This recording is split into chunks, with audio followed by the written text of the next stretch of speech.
Oh, there's my grandpa. Oh, really? Yeah, he was a famous Canadian poet, as much as you can be a famous Canadian and poet. Yeah. Who's the most famous Canadian? I think it's that guy who ran across the country. What is his name? Terry Fox? Terry yeah. Fox, yeah. My friend gave me a Terry Fox shirt, and people like every 30th person like, what? How do you know? Like, clearly you're from Canada. That's the only way you'd even be like stopped with that. Is David by Earle Birney a true story? Do you want me to spill the beans? Yeah, I mean, there is proof that this was no fictional story. Birney's companion on that fatal mountain climb was a real David. Damn. Wait, so you're saying it was a lie? I'm saying I'm not saying. Okay. I've just heard of this book. Where you been and where you going? This is Ari's travel show, yeah. We're gonna talk about travel today. It's You Be Trippin, yeah. Hi, everybody. Welcome to You Be Trippin. My name is Ari Shaffir. I'm the host of the podcast. It's a travel podcast. Different guests to a different place every time. This is the only podcast that was convicted of starting off the chlamydia epidemic in koalas in Australia. We are appealing that as we speak.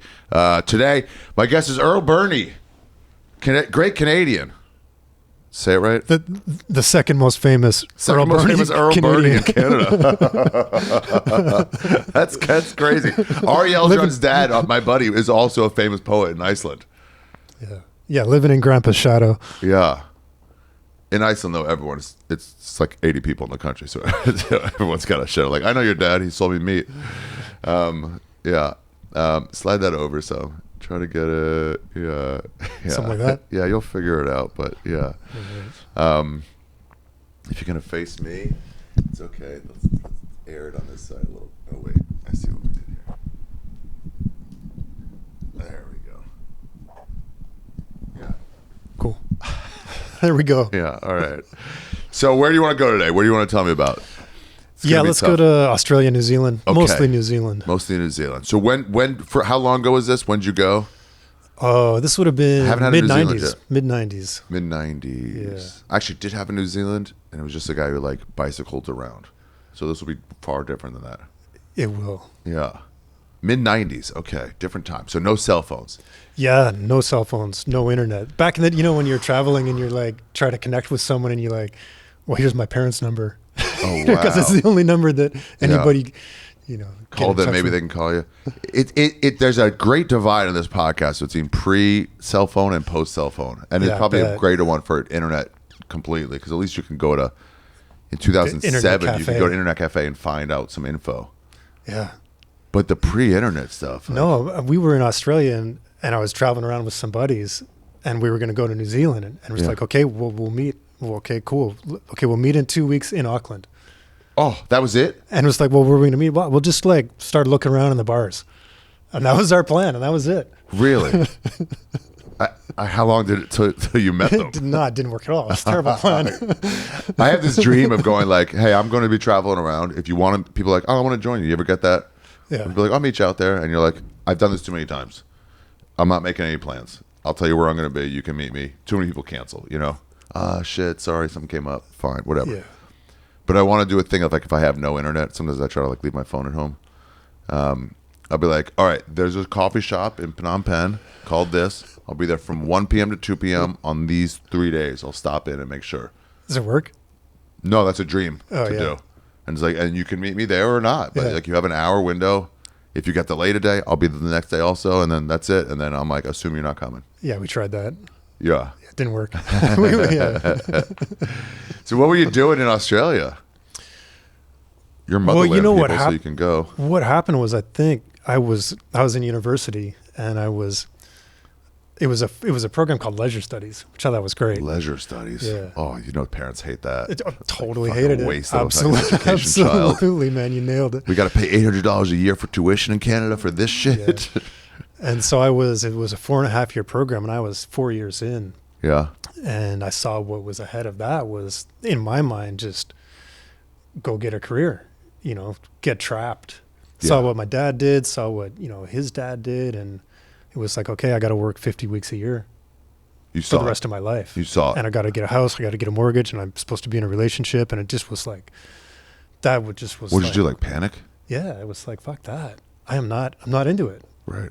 So I took out a student loan, 4 months left in my degree, and bought a ticket around the world and left. Whoa.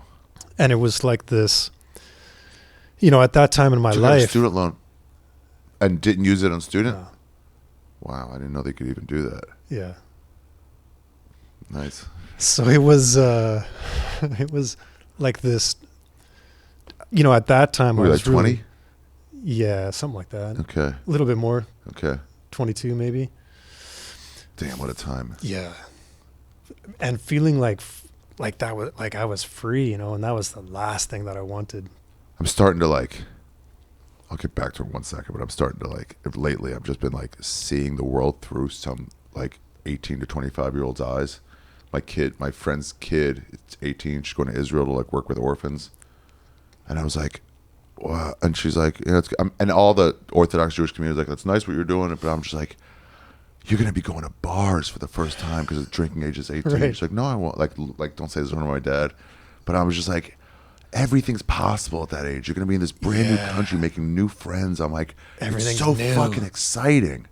Yeah. Even like St. Mark's Street here, where it's like, remember like 2021, like, let's buy a pipe. We can smoke weed out of it. And it's like, oh, it's just like, yeah.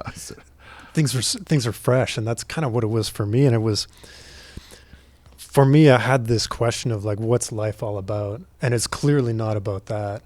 And it really led into a lot of psychedelic use, drinking drugs. In Canada? Yeah, like Okay. high school, university. Damn, really? And it was, you know, it was part like trying to access new states of consciousness, or trying to, using that as a way to like, what is the meaning of life? What's this all about? And having all of these great experiences, and then half as a party drug and half as a, Yeah, it's funny. You start with like weed, for sure, but then mushrooms and acid too, where you're like, let's get fucked up with my friends. But then like, you can't help, if you've done it 10 times, you're for sure going to have one time of seeing the truth of the universe. yeah, at some You point know? you're going to be looking at the stars and the vastness and being like, oh, wow. Yeah. Yeah. Really 50 weeks a year I'm going to work? Yeah, no fucking way. I was in Glastonbury Festival, and my friend did mushrooms for the first time. It was my job to supply, the London people brought the coke. I brought in from Wales like 2 pounds of mushrooms for the little group. Like, what? How do you even? I was like, you know, I worked hard. But he did mushrooms the first time, and they did it 4 days in a row. At the festival. Yeah, I just kept doing more and more. Totally lost himself in the festival life. Loved it. Took his shoes off for the last 2 days. Didn't have them on at all. And then on Monday, it's getting up. Everyone's packing up. He turned his phone on. His phone had died like 3 days before. Turned it on. All these messages came in from his boss, and he was like, and he just fucking threw it. He's like, fuck this thing. Yeah. And it was like, he saw it real. Yeah. Yeah. So it was like, that was my trip at that time. Damn. And it was the search for freedom. And my philosophy was really like, What is that? Yeah, go ahead. life has no meaning. And that's why all these religions are trying to give meaning to life. And you should do this and you should believe this. And I was like, God, life has no meaning. And Life so the has only, no meaning. yeah. And so the only purpose for me was to have fun, you know, because my time was the only thing I couldn't replace. Like that was the most valuable thing to me, was my time. And it's like, I'm not wasting it working. Yeah. And so I got a ticket and left. What is it when you say search for freedom? What do you mean by freedom? I think it means different things to different people. Yeah. At that, I'm just gonna move it close to you. I can hear fucking Alan going, "But fucking move it in." Sorry. at that time, I didn't know. It meant not working. That was for Right. sure. I mean, Not some people having. just say not in jail, but that's different. than Well, that freedom. comes later. Yeah, Yeah. right. but like, yeah, keep going. It Not was working. more like anything that impinged on my time or what I wanted. It was very selfish in some ways, what I wanted to do. Like very clear not to hurt other people, not to impinge on other people's right to have their freedom and their time and their thing. But it was like, I'm going to have as much fun as I can. Yeah, there's a selfish kind of freedom where you're like, if life's meaningless, if it's nihilism, whatever, but it's like, then I don't care. Let's kick an old lady, get out of the road. Yeah. Or there's the other kind, the more hippie kind, where it's like, I just want to have fun. And also, I want other people to also have fun. Yeah. Yeah, that's where I was at very Yeah. much. And a little bit being lost also. Like, I don't know what to do. I'm fucking 22. I don't know what to do. I guess when you say freedom, it means freedom from, and then fill in the blank. You know? So it's like, I had the freedom from a relationship, and what makes you want to break up. You're like, I feel more free now. I'm on my own. I'm lost, but I'm on my own. It's like free, or like freedom to vote. You know, it's like that's a different kind of freedom from totalitarian. Yeah. But like, I'm with your freedom from responsibility. It's huge, right? It's huge. I was trying to tell Joe Rogan about it, and I was like, I haven't been able to express it correctly. The long-term travel, you know, backpacking. We'll get into this in a second with you, but just like, I'm headed, you know, here. I'm in. Let's say I'm in. Oh, I got this open anyway. Let's say I'm in Melbourne, and I'm gonna go to Adelaide. You know.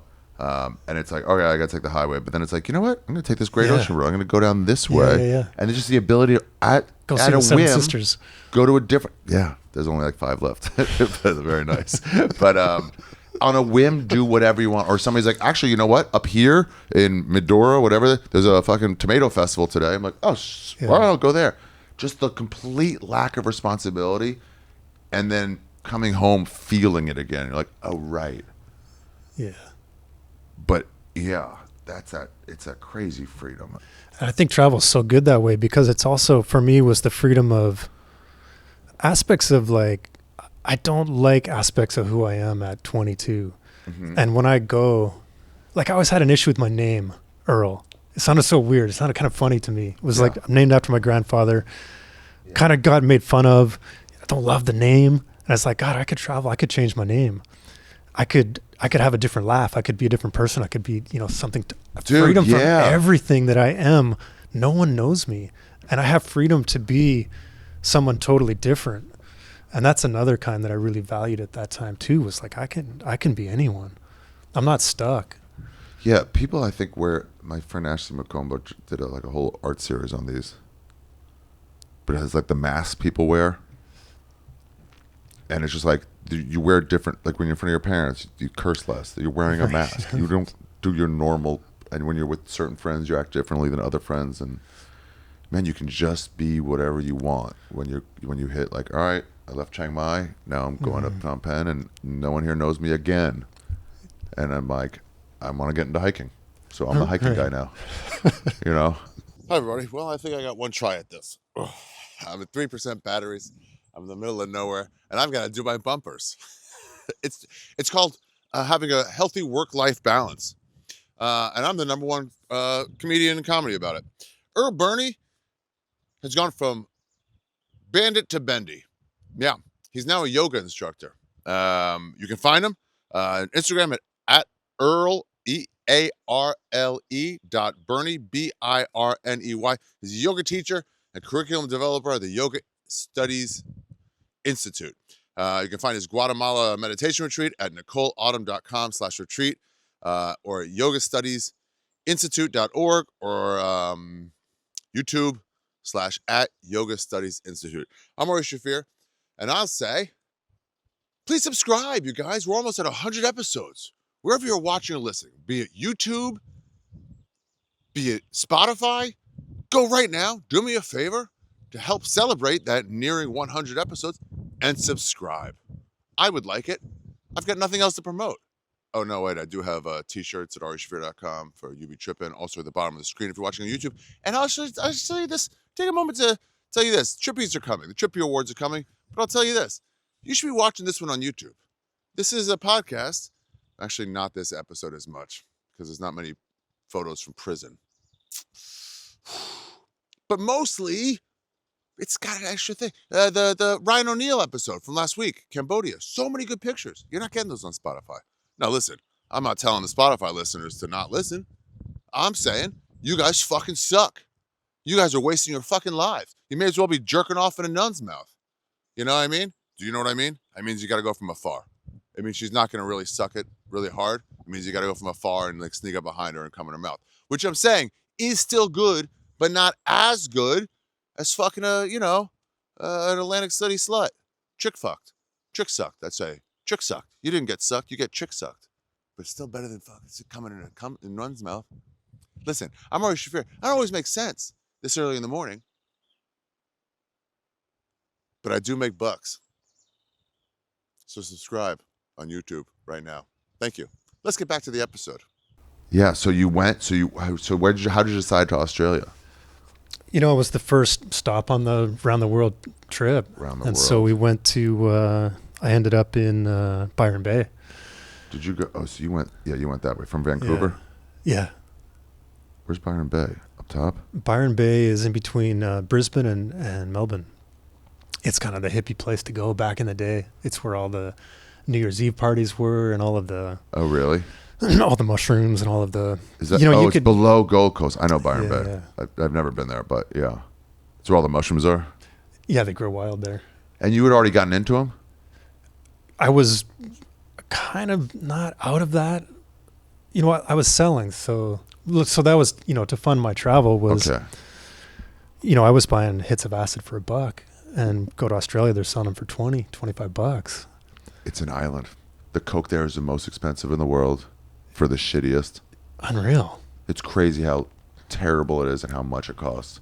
And so it was just an easy economic way to buy my freedom of time. So what, you buy a bunch in Vancouver and then would you go back to re-up? Nah, somebody was hooking me up, sending him over. Sent it. No one checks for acid. They check for What are you gonna do? weed for sure. It's so smelly. Yeah. Coke, but no one's checking for acid. Yeah, what would you do? It's so small. It's the only drug I'll take internationally in between credit cards in a book. Yeah. Yeah, so I got, you know what, one time I got to, we went up a little bit north. We went to, I was apple picking outside of Brisbane. Yeah. Trying to make a bit of money for travel. And we picked for 10 days. And at the end of 10 days, everyone got paid. Okay. And so I just sold everyone acid because it's time to party. Everyone's got paid out. Yeah, $20. And I made more in an hour than I had in that 2 weeks of picking apples. And I was like, this is crazy. It's almost like the picking apples is the job fair part. Like, I'm just here to meet the clients. Thanks for the $4, but like, I'm just here to meet clients. I was like, I'm done. I was like, I'm out of here. I'm out. I am now funding my travels through selling acid. I'm not doing this anymore. How much did you take with you? He would send 100 at a time. Which was $2,000 worth. Yeah. In like 1995, too. Yeah. Whatever. Yeah. It's great. So yeah, then I was going to festivals and. Oh, then your travel would have to be client based. Yeah. I mean, I wasn't in town. You're like, I've got to go to the parking lot. Yeah, or we were at the hostel or whatever. I wasn't trying to make millions of dollars. I was just funding my fun, funding my freedom. By the way, I got a travel tip. I'm gonna ask you for a travel tip later, but it's just general ones. If you're stuck in a country, whatever, and you need weed, go to a hostel.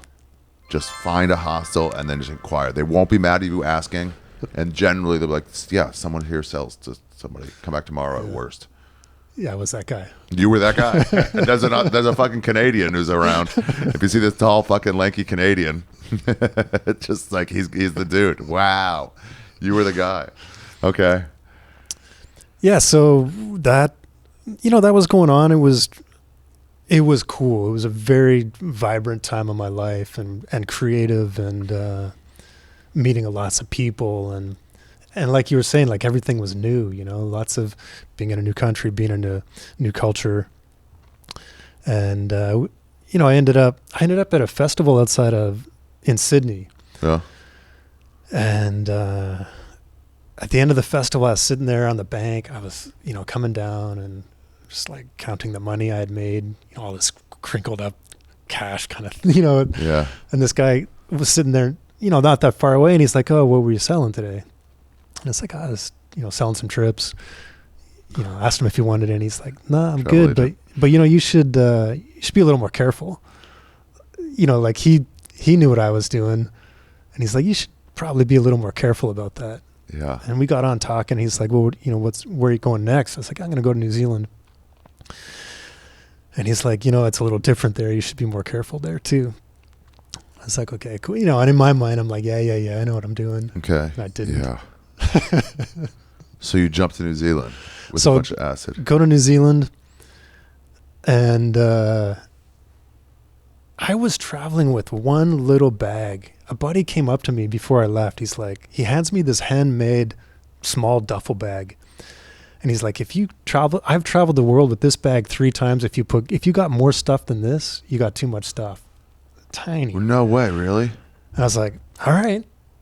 I mean, the ass Cool. takes up no space. Underwear's, And so sweatshirt. it's like New Zealand's a little colder. So I bought this old hoodie secondhand and I went, get on my flight, go to New Zealand. I got a chocolate bar in the front pocket of the hoodie. Regular chocolate bar? A chocolate bar. Okay. Get there and going through customs and this drug dog comes up and like sits down right next to me. And I was like, oh, that's cute. It smells the chocolate bar. And so they're like, they went through everything, every little seam on my clothing. No. And they find these little flakes of dried pot from the secondhand hoodie that I've got. And they're grilling me. And I've got Yours, this. do you think? Nah. Not even yours. Nah. It was just from the charity shop. And I've got this journal that's just graffitied, and there's hits of and I've cut out little letters, lysergic diethylamide written backwards on it. And there's like hit of acid like right between me and the cops. They're like Not seeing it? not seeing it. Wait, And, it's how'd you put it? How'd you do it it? was just sitting on a journal, and I've got On graffiti top? taped on, and finally they're like brush that off, and they're like, okay, don't get any more trouble in New Zealand. I'm like, okay. They didn't find it. Nah. And so then So now at this point, you're like, well, that was a close call. Let me change my ways. you would think there's a couple big signs, right? I But, barely escaped. Let me not. It's like when you're like driving and you're tired and you're like, you swerve like, fuck. Yeah, You're like, yeah. actually, let me just get a hotel. Or you're like, nah, I'll go another 3 hours. Full speed ahead. Yeah. Oh. No. So I kept going, and I sold some. I was at the university in Auckland and met some guys, sold them some acid, traveled around a bit, came back, sold them a bit more, and then the next day I was in a youth hostel and got this knock on the door, and cops busted in. What? And You already selling? yeah. And that was it. The game was up. What do you mean? Well, those guys had obviously got busted and ratted me out. Where'd you get the acid? They're like, this fucking Yeah. poet's Yeah, this guy grandson. the Canadian down at youth hostel. I won a Pulitzer. I don't know. I looked him up. Yeah. So What? So they came in to get you? yeah, it was wild. I was there for another 6 hours. I would have been gone. So yeah, so that was, and so then I'm being like marched to the cop shop. Wait. What's your feeling? So they come in. They're like, is a guy named Earle here? Yeah, it was wild. There's some girl with me. She's freaking out. You had hooked up that night? Yeah. Whoa. And I was pretty calm, I was like, this is interesting. This isn't going to go well, but this is interesting. And that right away, I had this moment of, I had this sense of, I know I'm on a search for freedom. And now I'm like, oh, this is interesting. I'm going to do time on this. I got 1,000 hits. I'm going to do 1,000 hits. I'm going to do some time. That's distribute. Yeah. There's no way around. Yeah. Even so- sometimes you're like they'll catch you with like, well, why'd you have it all baggied out? I'm like, because it's like week by week. It's not that. But then it's like you can't go through 1,000. It's not a personal amount. Yeah, it's just there's no way. Close. Yeah. So then what do they find it? They go through your stuff and find it. Yeah. Yes, you were just calm, huh? Sorry, it was 100. It wasn't 1,000. Okay. Yeah. Still. I was, so they're kind of walking with me, and I'm like, there's part of me that's like, I could outrun these guys. If I just drop my pack and no ran. guns, right? No, I doubt it. It's Australia. It's New Zealand. And what do you have to lose at that point? But So I said in China when they get caught with drugs, they're like, you have to shoot your way out. You're being executed anyway if you're importing drugs. well, I wonder about the States too. Like if you ran in that situation, probably not good. No, probably not not a good. good life decision at that point. The cop would be like, thank you for letting me do what I have been wanting to do. Yeah. So yeah, that first night it was like interesting.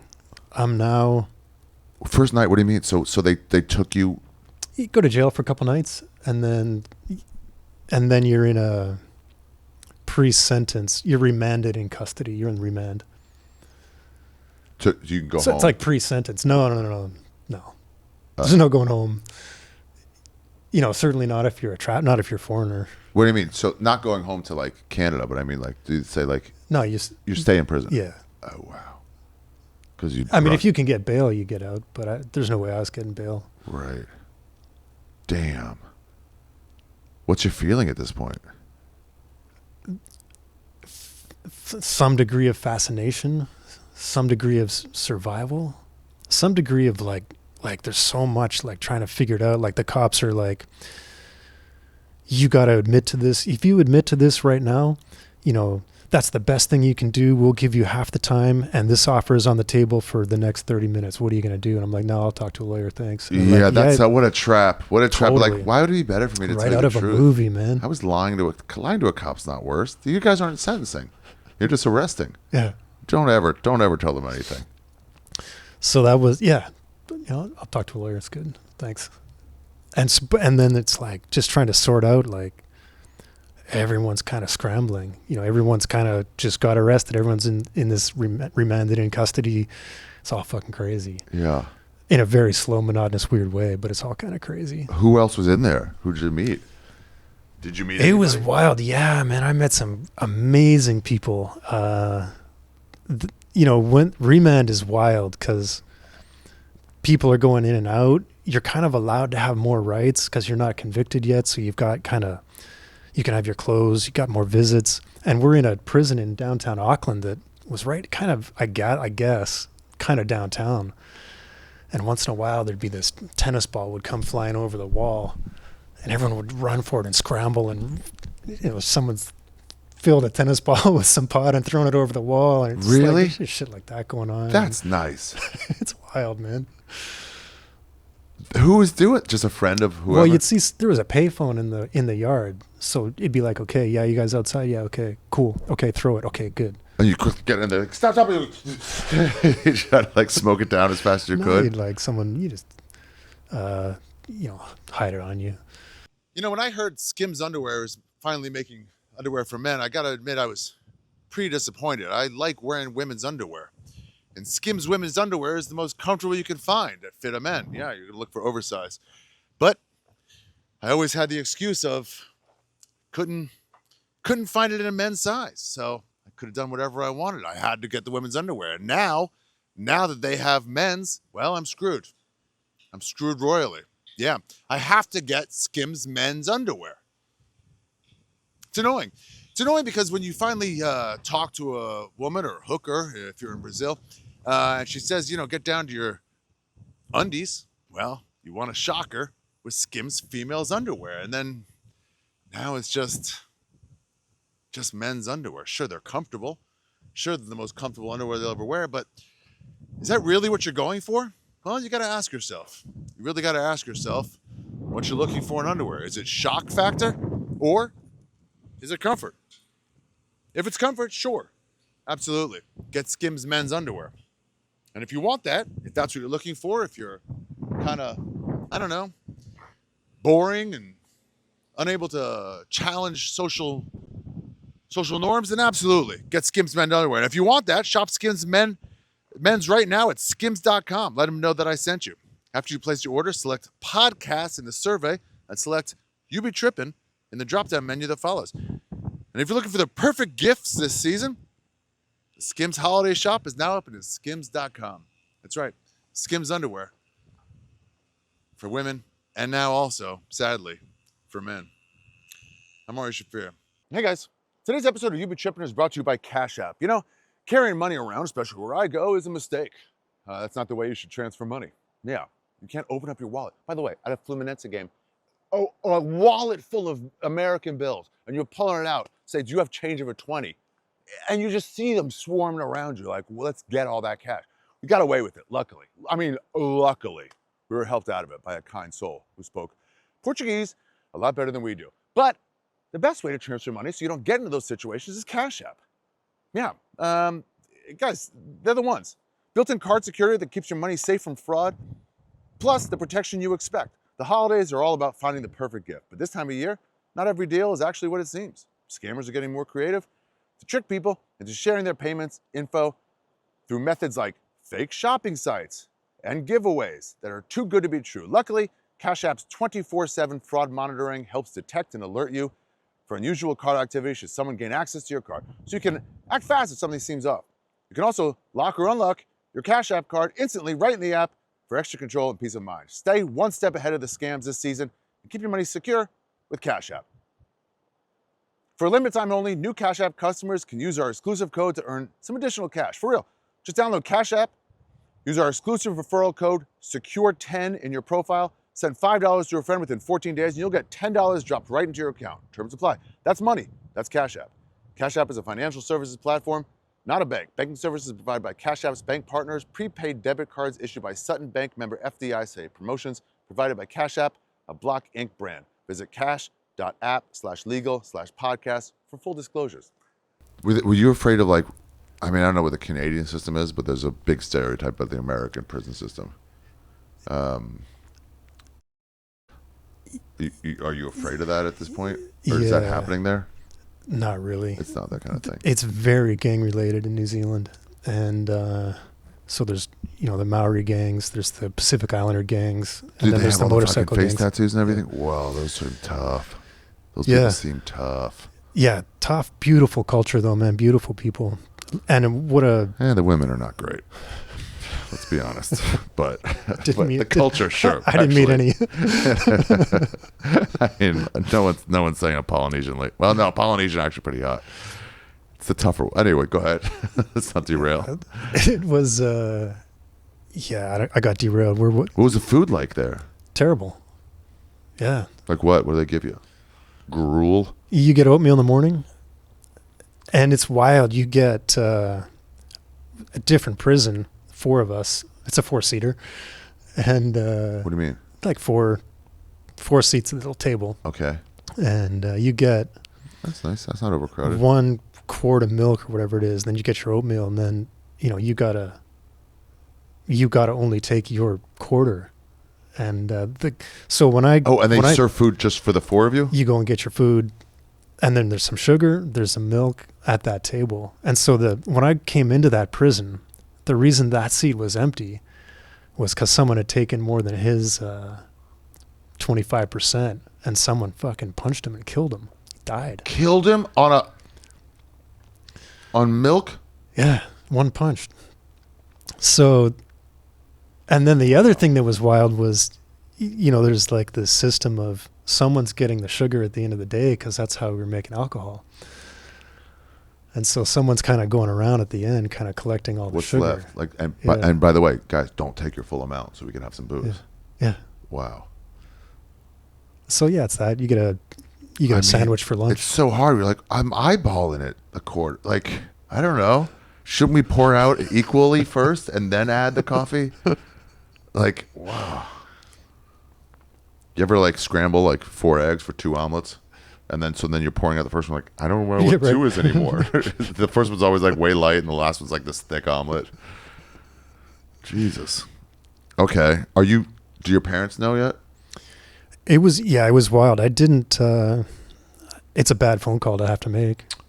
Yeah. But the way they found out was because it came out in the paper, and it was the, son of the famous Canadian poet. No. And, you embarrassed your whole family name. Yeah, it was bad. Someone's calling my grandma, and they're like, your grandson's got arrested for selling acid in New Zealand. And she's like, you got the wrong, that's not my grandson. My grandson's on the straight and narrow.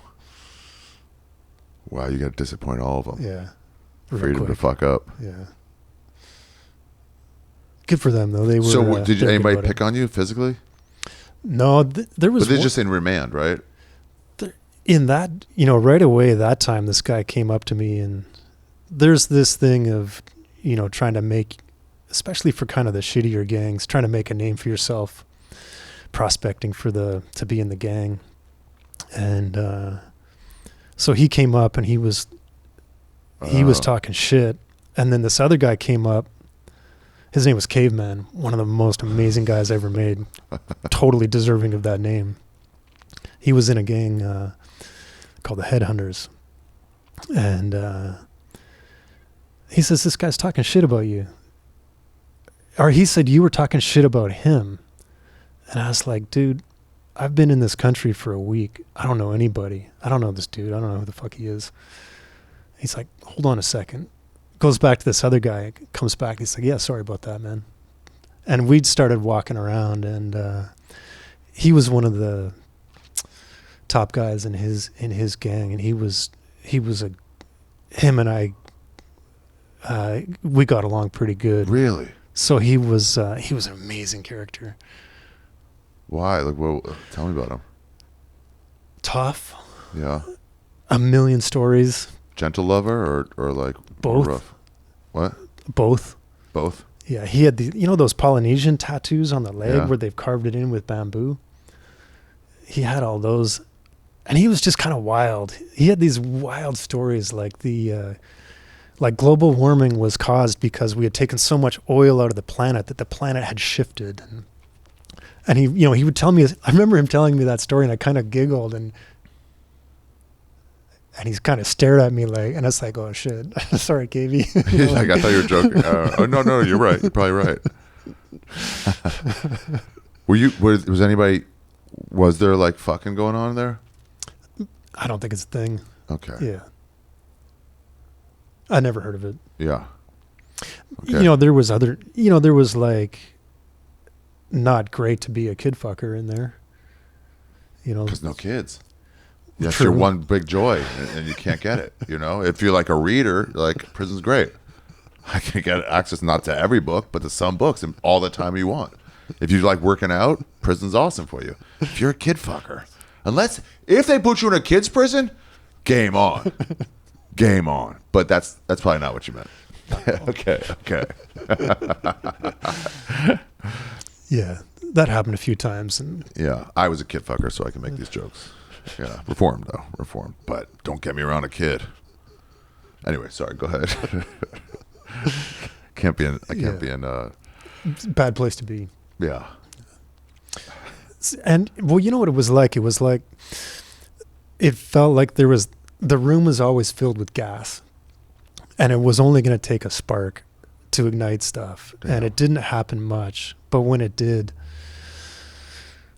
like everything's extreme. Everything is kind of extreme, and so generally the MO was, all of these gangs are.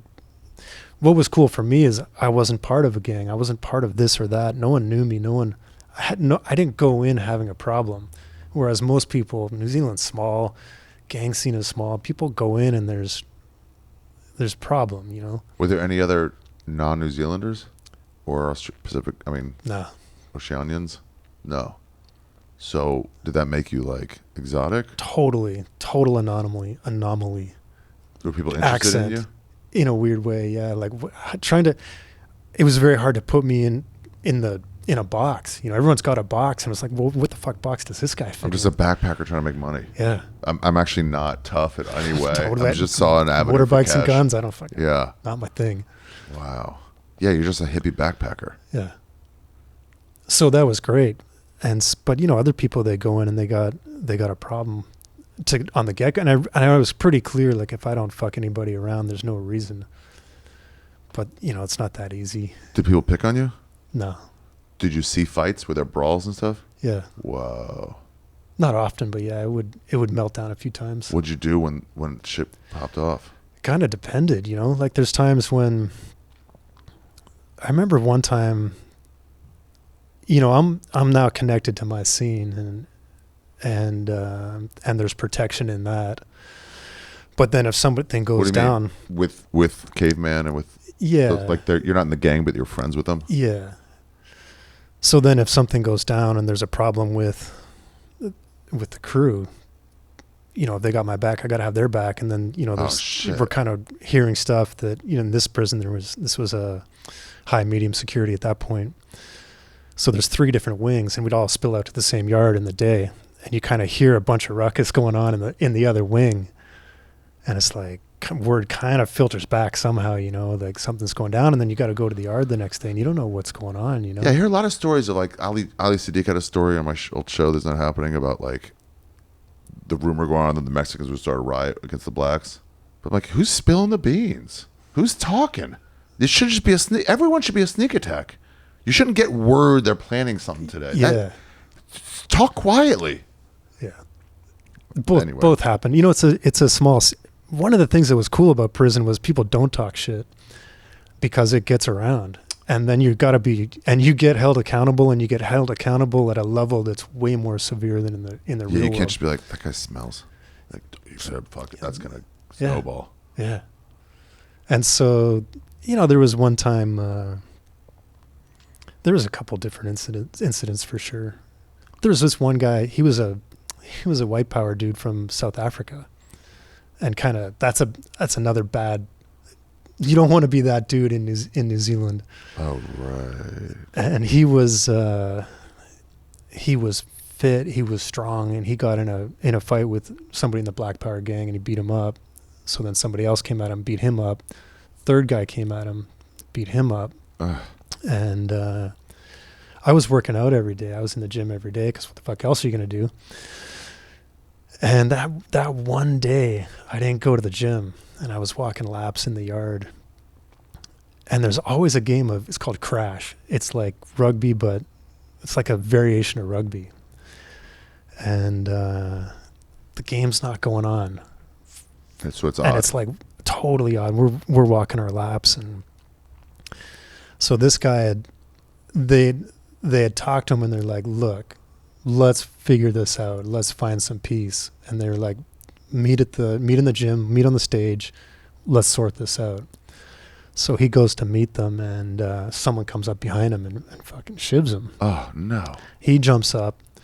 He jumps up? Like off the stage, runs out, and there's someone at the door supposed to prevent him from getting out, and he's like full speed, runs through that guy, runs through the door, and they spill out right in the middle of the where the game of Crash usually is going on. And so this I'm guy's like, been stabbed. so I'm right there, and this guy stands up, he's bleeding, and he's fumbling around and trying to get out this thing out of his shorts, and pulls out a knife, and then they're just like having a knife fight like right there. Damn. And you're just like, excuse me, fellas? Excuse me, just got to get through? A little bit. It's like, I don't want to see it. You know, I don't want to, but it's like, how do you not watch a knife fight? You know, it's like by far the most interesting thing going on. Pretty interesting, yeah. Like, they were gonna show us Gone with the Wind tonight, but this is a lot more exciting.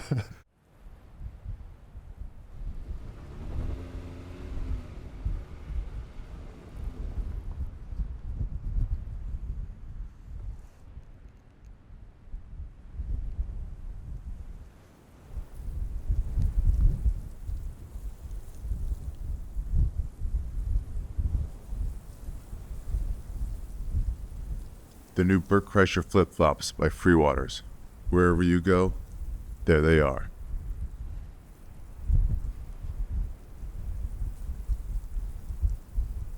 Hey guys, today's episode of You Be Trippin is brought to you by Shopify.com. They're the #1 e-commerce platform in my book, and they're responsible for 10% of all e-commerce in the United States. Yeah, Mattel, Gymshark, lots of companies use them. Ari Shaffir uses them. They help me build my website.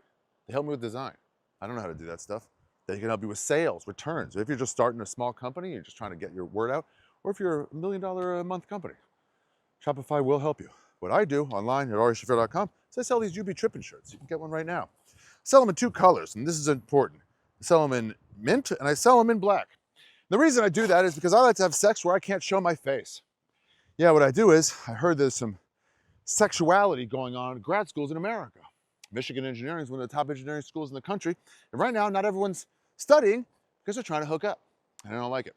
So I sneak into the student, again, graduate school. These are people in their mid-20s. Housing, I like to suck them dry. I like to suck them dry at night. I show up and I say, hey, I'm going to suck you dry. And they go, I'm not sure. I'm like, let me just start sucking it. And then if you don't like it, I'll stop whenever you want. And they let me suck it dry. Yeah. But the problem is society frowns upon this. And I'm trying to help America. Are you trying to help America? Not like me. I suck them dry for America. What are you doing? Leaving them full of liquids? It's on Ari Shaffir's way. And at arishafir.com right now, you can get this shirt, which easily slides above your head. Sound will be down now. So now no one will see you. Now, I also sell them in mint. And the reason for that is that gives you a hint of who the person is. Because sure, you could suck off a guy with a black shirt over your head and you'll be hard, but you'll be rock hard? I don't think so. That's where mint comes in. Gives you a hint of who it is. And that's the danger you need to get from hard to rock hard. At AriShaffir.com, we say, don't just be hard when you can be rock hard. And Shopify stands behind that. Hard, and then the cream, rock hard. What do you want to be? Find out for yourself at AriShaffir.com, a website built by Shopify. And right now, my customers get a $1 per month free trial. Yeah, that's right, $1 per month to go from hard to rock hard to help America by sucking them dry. What kind of person do you want to be? At Shopify, they believe in America. They believe in sucking them dry. They believe in going from hard to rock hard. Shopify stands behind rock hard. Turn those dreams into, hold on, and give them the best shot of success with Shopify. Sign up for your $1 per month trial and start selling today at shopify.com/trippin. Go to shopify.com/trippin. That's shopify.com/trippin. Make money, money, make money, money, money. Let's get back to the episode. Who can I slurp on? Was there any Was there any entertainment there? Did they? What, like, could you get books? Yeah. What's your day to day? And so this is just the holding place? No, this was after that. Okay. I got a good tour of New Zealand prisons. Wait, so they like arrested you, said, okay, we're holding you, we're charging you with this. Then how long till you went to court for your case? Not long, but I pled. I don't know. I put it off a little bit, trying to figure out what to do for maybe a month. Yeah. And then I ended up pleading guilty. Just hoping it would lower? Yeah. Yeah. Did they give you a lawyer there? They did. Yeah. What? That, another long story, but they gave me every lawyer in New Zealand has to take a turn at being a legal aid. Okay. And so generally your legal aid lawyer is just some rookie, somebody that's got way too many people on their caseload. They go, I saw it over and over. They meet you for the first time in the jail 10 minutes before you go into front of the judge. It's not the best. I get one of the top 3 lawyers in New Zealand. And this guy's got to take his turn at legal aid. Half the inmates are like, you are the luckiest motherfucker in the world. You got this guy. And the other half are like, fire him right away. He doesn't want to be there. Doesn't want to be there. He's not getting paid. He's trying let's just deal with it and let me go back to my fucking high level work. Totally what he's doing. I wouldn't even thought of that. And that's what he says to me. He's like, if you don't plead guilty, I'm not representing you. He was an asshole. He was just trying to do exactly that. He's like, there's no money in this. He doesn't have a name. I'm just trying to get you make a law to help something, but then the side effect of that law is people are just going to end up doing this, And it's like, no, it'll be nice. We'll make everyone get real representation. It's not going to be real representation. or we're like, they're like, oh, heroin's illegal. I'm like, do you think it's going away because it's illegal? No, you're just creating violence on top of heroin. So it was wild. So I plead guilty. I go to sentencing, and the judge was old. He died while I was in prison, and he was that's an appeal. He's looking at me, and so my lawyer, he's just going on and on. And how do you know? Were you tracking because you were going to kill him? You got out. I saw it in the paper. Like, that's my guy. Yeah. threw him in my life. So my lawyer, what's his name? What's the dude back in the 60s that was instrumental in the LSD scene? Ken Kesey. Nope. Pot is ruining my brain. We know this. Yeah. Oh, I almost had it. Let's get it. Turn on, tune in, drop out. Yeah. Timothy Leary? Timothy Leary. He had just died. And my lawyer's going into Timothy Leary, and I'm pretty sure it's Timothy Leary. Anyway, I'm at one point I'm like, is he prosecuting me or defending me? I'm not quite sure. And I'm on the stand wondering if I should fire this guy right there because he's so disjointed and it's wild to see to see how the prosecuting lawyer's job is to present as bad a scenario as he can. So he's basically lying, trying to make me out to be the worst person in the world within realism. Right. And he's asking for 7 years. And then my lawyer is supposed to be, my lawyer is supposed to be, presenting on the other side. Come on, 2 weeks. Yeah. And Made then a mistake. there's a pre-sentence report that was just fucking full of shit. It said I'd been in prison since 1971, and it was like the day I was born. Like, it was just all garbage. The cops had lied to me. Prison guards had lied to me. The prosecuting lawyer was lying. My lawyer's lying. And I'm looking at the judge and I'm like, he's got to navigate in the court of justice. He's got to navigate a situation where no one's telling the truth. Wow, yeah. And then my whole vision of the justice system just crumbled. I'm like, this whole setup is fucking stupid. Wow. And this guy's 75. He doesn't understand me. He doesn't understand LSD. He's lecturing me about how, how dare you come to our universities and be corrupting our youth. And I'm like, look, I'm just giving them a better price. Totally giving them what they want, and it's exciting and it's fun, and wherever I was at with it. And but you can't say that to him. No. So he where was this, Auckland? Yeah. So he gave me 6 years, and 6 years brought it down to 4. What do you mean brought it down? Because it was a first time offense. So he goes, I'm giving you 6 years, but I'll make it 4 because of this. Yeah. So Why give me not just 4 say basically. 4? Yeah. 4 I guess, years. Yeah. That is so long. So then in New Zealand, if you're in on a violent offense, you get out on your 2/3 state. No one does their full thing unless there's unless it's murder, basically. Then you do 10 or 12. And if you're on a non-violent, you go up for parole on a 1/3. So I knew I was up for parole on a 1/3 of that. 18 months or something. Wow. 16 months. Still, that's a long time. I mean, you say if it's let's just say it was I don't know, November 7th. You're like, all right, so Thanksgiving I won't be here.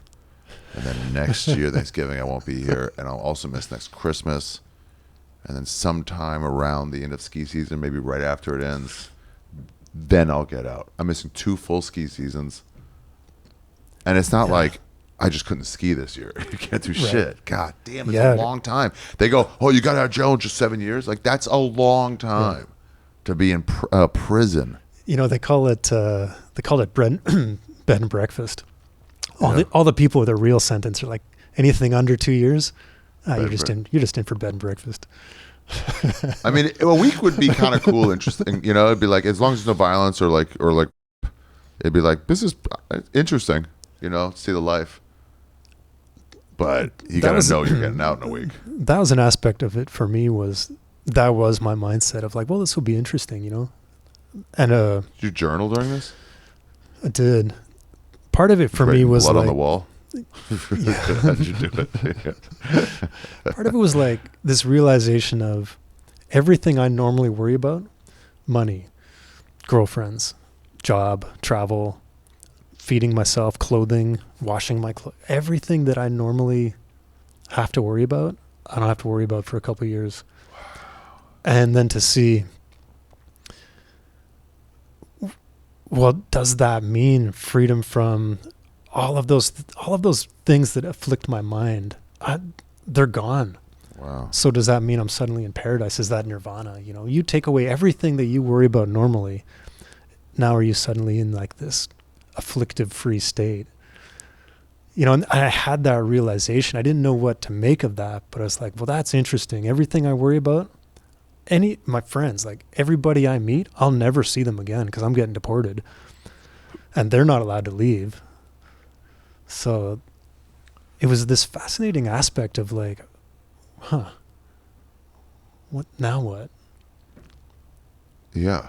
Which is another sense of freedom, which became kind of my trip of what I really realized was like my sense of freedom was about my mind. Like people kept on trying to take things from me, and the guards try to hold this over your head of like, well, we'll try to get you in line. Well, we'll take away your visits, or we'll take away this. And it's like, oh yeah, how do you punish someone who's already in prison? Gets to be real hard.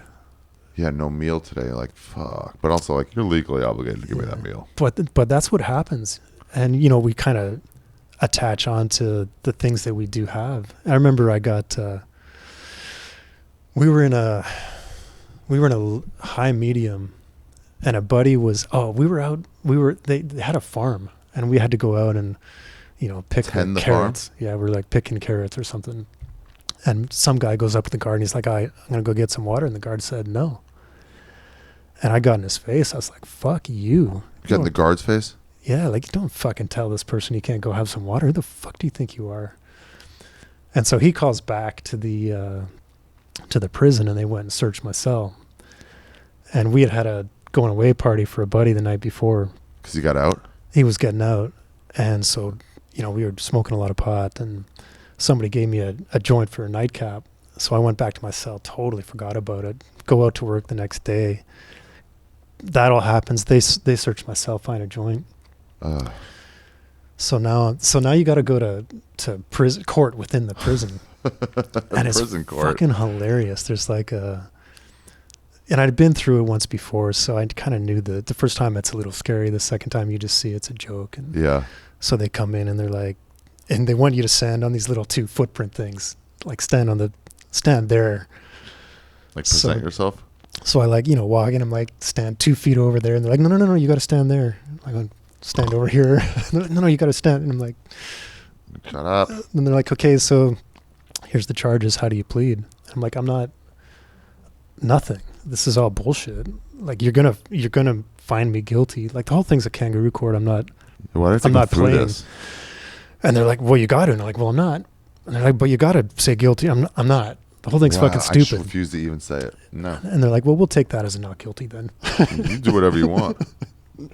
So it's all this kind of charade, and then they, throw you in the pound for a couple of weeks. They throw you in what? The isolation, the pound. For a couple weeks?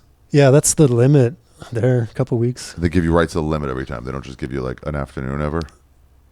I think it was like a week or 2, generally 10 days. But did they ever go like, well, that was a light offense, so I'm just going to give you the day? Probably not. Nah. So how do they go for hard offenses? You're like, I got a week for fucking a joint, and that guy fucking stabbed somebody. He gets a week? That's not fair. Yeah, they'll send you to a different prison or something. So they're always holding, like, there is always How was solitary? How was that? It's a nice break for me. It's a nice break. Yeah. It doesn't drive you insane? Some people hated it. Social people. Extroverts. I don't know, claustrophobic people. You're 23 hours in a cell, half this room. Wow, really? Yeah. In New York, that would cost $7,000 a month.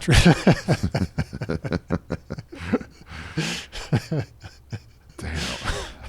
So, yeah, there's this thing of I've always... And you know what happened to that guy? This buddy of mine was... we all had a job, and Which he had... guy? The guard that searched my cell. Yeah. We had this... we all had a job, and this guy... He was one of the more hardcore guys I ever met. Awesome guy. He was with a club called the Filthy Few. Filthy Few? Yeah. Nice. And I came into his cell one day, and he was laughing and giggling, and I was like, what's going on, man? And he's like, I can't tell you. I was like, come on, man, what's going on? He's like, nah. I was like, tell me what's up. And he looks at me and he's like, if I tell you and you tell anyone, I'll kill you. Wow, that's a real threat. And I was like, and he, I was like, I knew the guy, and he, I'd be like, actually, you know what? Just don't tell me. No, I wanted to know, but now actually, it's just not worth it. What if I slip up? Nah. I was like, no, we're cool, man. And he had gone into like where the guards hang out, and he had found a printout of every guard's address. And to him, that was like the ultimate thing he could ever have got. Crazy black. And so this guy that had searched my cell a week later went home, and they had emptied his entire house from his forks to his Harley. Everything. Robbed them blind. Took everything. Just because you were like, give the guy the fucking water. Basic human right, by the way. Yeah. Human water is basic human right. Don't be a dick. Yeah. Whoa. It could be worse, I guess. But now it's like, shit. And you got to move. That's the worst part about prison shows, is when they get you on the outside. When they send some other former prisoner, hey, go fuck with this guy on the outs. Or go fuck with that guy's wife. This other prisoner's wife or brother or something. You're like, everybody's in prison now. So this is all. Do you remember the name of the prison? Yeah, that one was called Premo Remo. Wow, this is it. That's not the angle I ever saw. That's the prison. Oh yeah, that's outside. Wow, it's big. There was 3 of them on that site. I think there was a maxi, a high medium, and a low medium. Auckland prison. Only specialist maximum security prison unit. Yeah, that was the only maxi in New Zealand. Maxi. And so when you're in What a cool way that to say prison, it was interesting in that way because now you can't hold anything over everybody's head. And so there was a different feel there because the inmates kind of had a different kind of sense of power.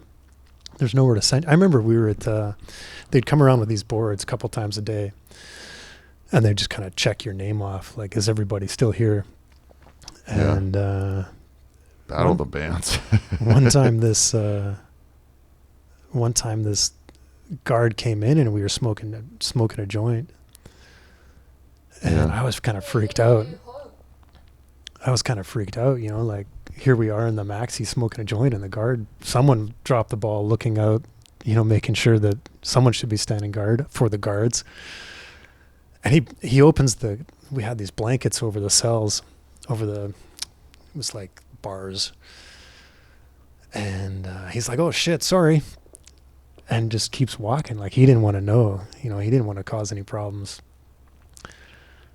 So at the That's maxi, how I am with people on heroin. It's just like they look up and you're like, not gonna join it. Like, yeah. You know, some guards would be the opposite, but he Is just worst male inmates will be kept.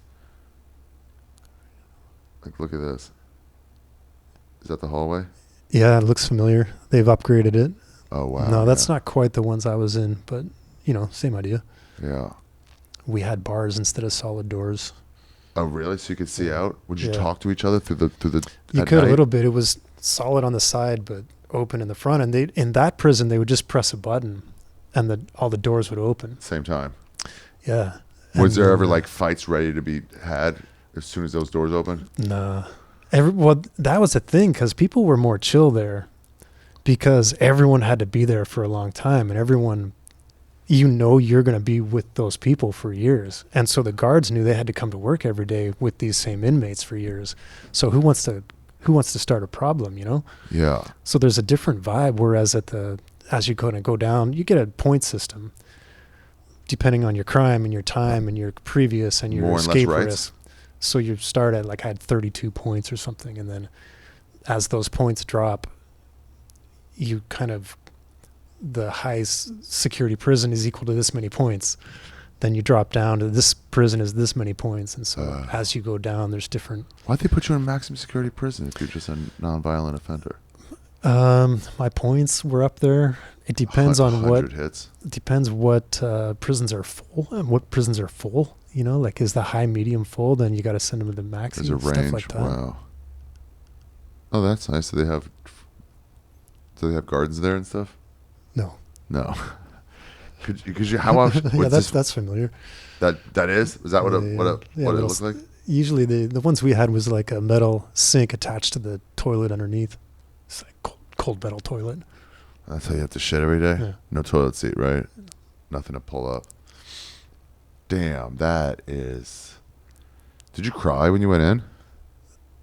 No, the hard part was making that phone call to my parents. I didn't feel good about that. Could they come visit you? How did it work? They asked if they should, and I said no.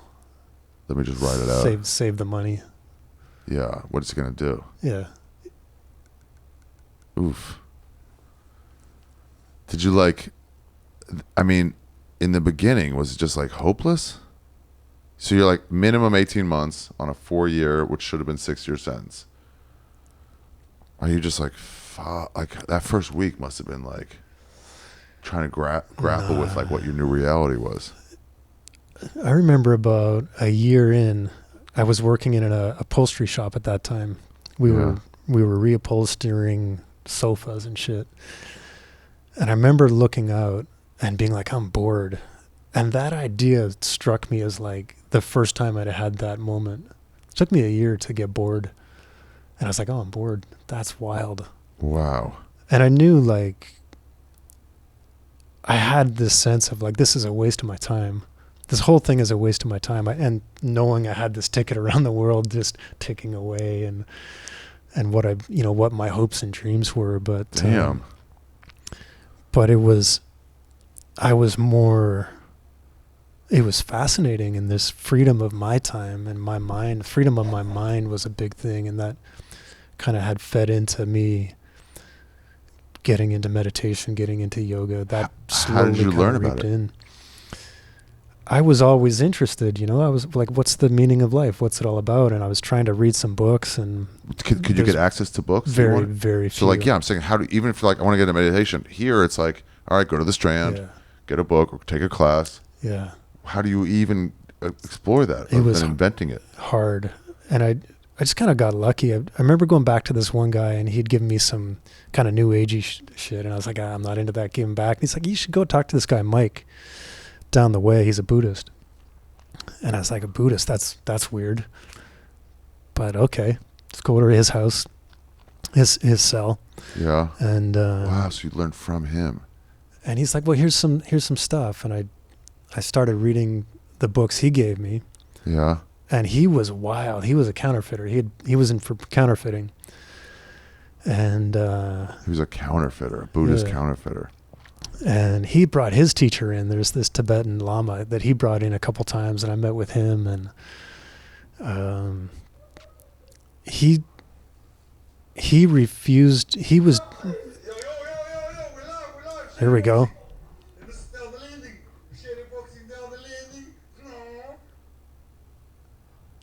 I was in Unit 2. Is this the hallways?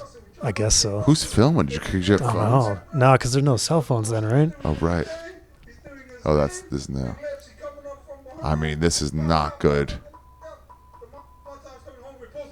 That wasn't a great video. Sorry. So he was just doing his hardcore Buddhist studies, and at one point he's like, hey, we should order these tapes from this guy named Geshe Michael Roach, this Buddhist American guy. And so God knows how I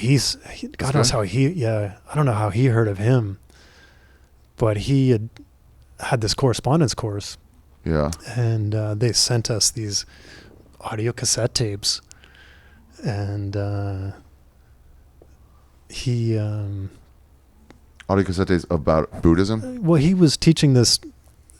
He had studied with a teacher named Geshe Lobsang Tarchin. He'd studied with a Tibetan dude in New Jersey, in Howell, New Jersey, and had done a real serious course of Buddhist study, learned Tibetan, very authentic, great teacher. And he'd created the Geshe program as a 20-year study in Buddhist philosophy. And so Geshe Michael had studied that with his teachers, and he'd created this kind of westernized summary of that 20 years of study. Oh, wow. And anyway, we wrote them. They sent us these audio cassette tapes all the way to New Zealand. And I just started studying those. And that was kind of my entry into it. Into Buddhism? Yeah. In a fucking Auckland prison, maximum security prison. Yeah. Was anyone else interested? Yeah, we were in a low medium at that time, but they would move you around. Yeah. No. Yeah, there's there was a few people doing yoga, but this was before yoga was really a thing. Anyway, I'm a yogi. I do. Okay. Glad you know. A lot of yoga is about kind of like being in a mind state and, like really clearing yourself. I'm about bragging. I'm not that kind of yogi. I'm new age yogi. So